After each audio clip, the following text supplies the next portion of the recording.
In this tutorial we'll explore Figure Composer's tools. Its main edit window includes several transformational tools allowing a rapid assignment of new values for delay, transposition and velocity, as well as several reordering, scaling and reverse tools that can affect the whole figure or just one of its attributes. Besides this main tab, we also have the following tools: Filter, Outputs, Transposition to, and Onsets. Let's start with one random figure from the library and begin exploring these tools.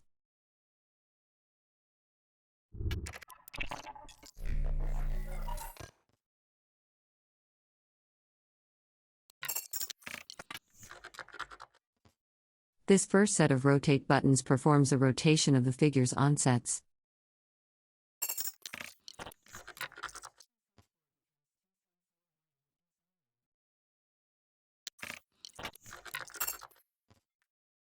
Rotation can also be applied, individually, to delay or transposition.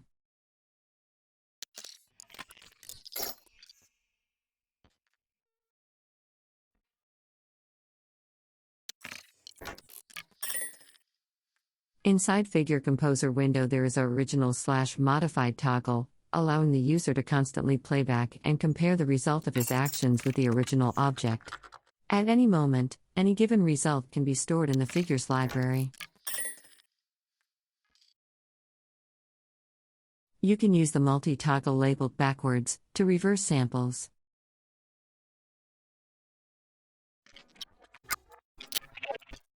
You can also drag to set them all at once. In fact, all of these multi-sliders are draggable.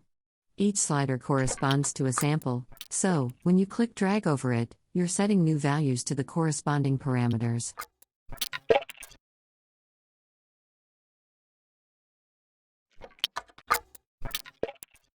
Notice, for example, how easy it becomes to edit the delay, or phase shift, of each sample contained in the figure. In the onsets area, besides rotation, as we've seen, it's also possible to expand or compress the figure, in what concerns the time distance between each sample. Set the amount, expressed as a percentage, and click Apply.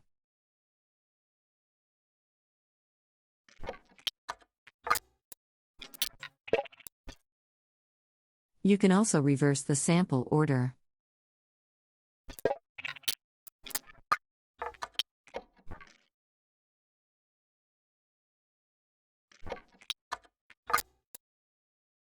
Or shuffle them out.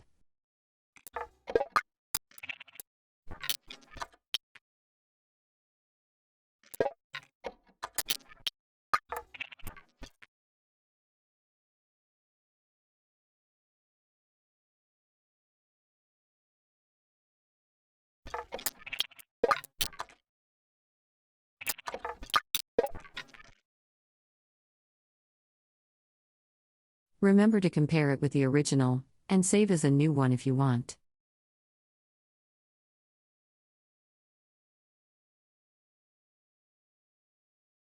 Before exploring the remaining tools, it's important to understand the relationship between the Figure Composer and the sample editor. So, since in a figure we have a set of samples, this means that we can edit them individually in the sample editor. To recall and load each one in Sample Editor, you have to command-click near the sample start in the small timeline, inside Figure Composer. Once loaded, I can change whatever I want. For example, I'll assign a different region of the sound file and change its transposition.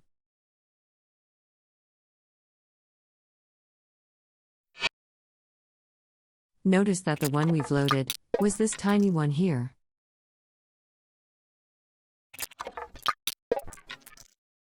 And now, to update it to the current changes, you just have to click on the Add/Update button here, and the sample gets automatically updated inside the figure.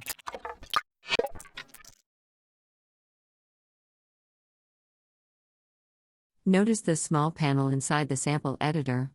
Using these arrows, You can browse the current figure sample by sample, loading each sample inside the sample editor.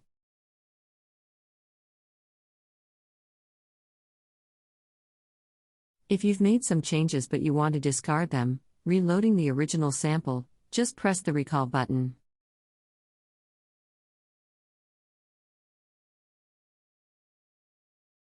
Let's change another sample, redefining its region in the sound file and editing its amplitude envelope.